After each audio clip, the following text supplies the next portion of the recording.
अकुल जी शिकिल। हिकिड़ो बादशाह हो, हुनखे पंहिंजी बादशाहीअ ते एतिरो त घमंड थी पियो जो ज़ुल्म करण ते संदोरो ॿधी वेठो। अगरि कंहिंजी ॻाल्हि पसंदि न ईंदी हुयसि त असुलु हुनजो सर ई उॾाए छॾींदो। हिकु ॾींहुं दरबार में वेठे वज़ीर खां पुछाईं त सभ खां क़ीमती शइ कहिड़ी आहे। वज़ीर सोचियो, बादशाह खे मुंहिंजो जवाबु पसंदि ईंदो या न कहिड़ी ख़बर। सोचे जवाबु ॾियण लाइ हिकु ॾींहं जी मोहलत वठी अची घर पहुतो। गिणतीअ में वेठो त संदसि बालक अची पुछियो त छा ॻाल्हि आहे, कहिड़ो कारण आहे। वज़ीर खेसि राजा वारो सवालु ॿुधायो त बालक खे खिल अची वई। चयाईं, बसि अहिड़ो मामूली सवाल में मुंझी पिया आहियो।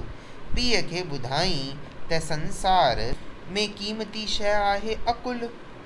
वज़ीर खे बि बालक जो जवाबु दिलि सां लॻी वियो। ॿिए ॾींहुं दरबार में अची राजा खे जवाबु ॿुधाईं त बादशाह वरी पुछियसि त अकुल खाईंदो छा आहे।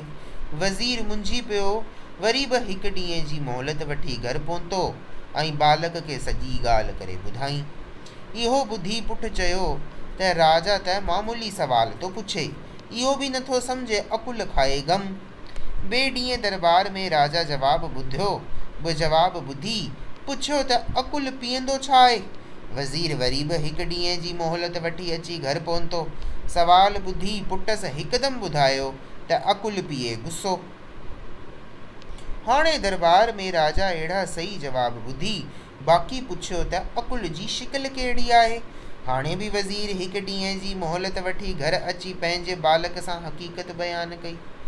छोकिरे सोचियो त राजा खे सबक़ु सेखारणु घुरिजे जो रोज़ रोज़ नवां नवां सवाल पुछे मुंहिंजे पीउ खे तंग करे रखियो अथसि।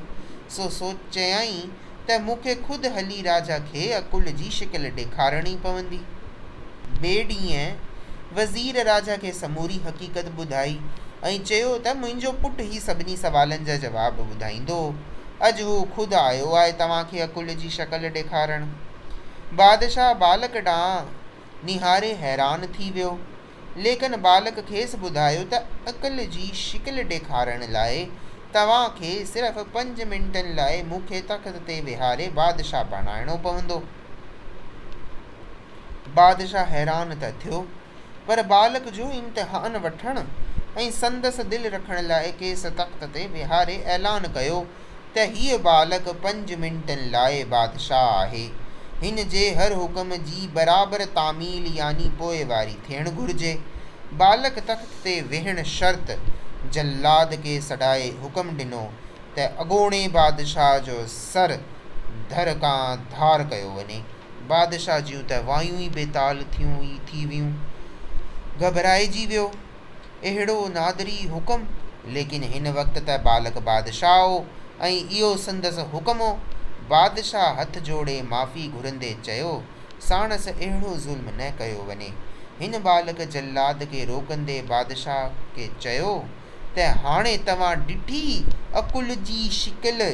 पोइ राजा खे सम्झाईं त आईंदा अजायो बादशाह हुअण जो घमंड करे कंहिंखे बि सताइण तंग करणु न घुरिजे।